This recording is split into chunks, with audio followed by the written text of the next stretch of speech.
Okay, just like you solved an equation, a linear equation with two variables, you did the same thing to solve a linear inequality with two variables.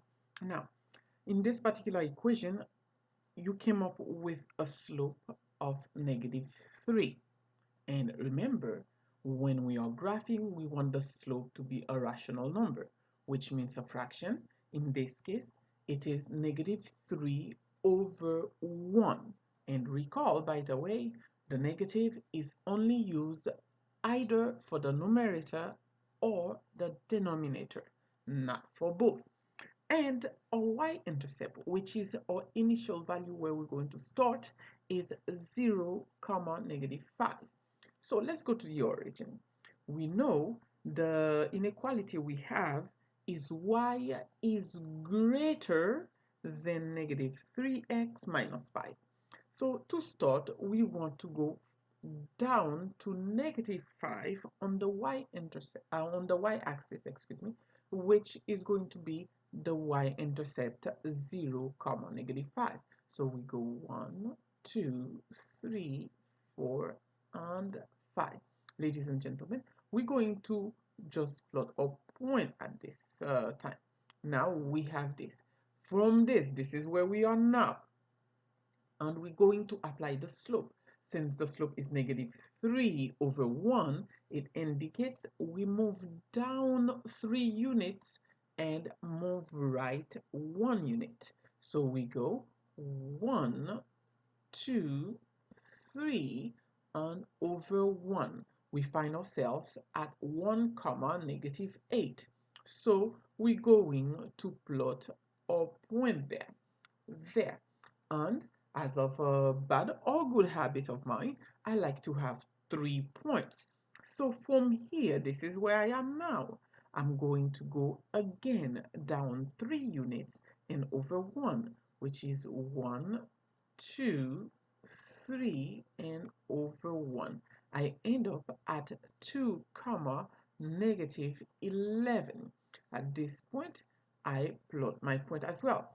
Now I have these 3 points that are going to be on the path of the line of my inequality.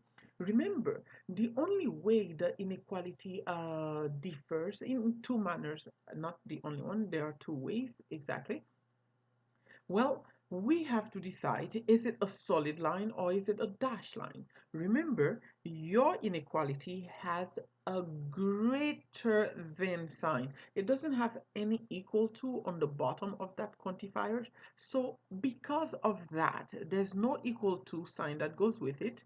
We're going to have a dashed line. So we're going to construct a line that goes through these 3 points.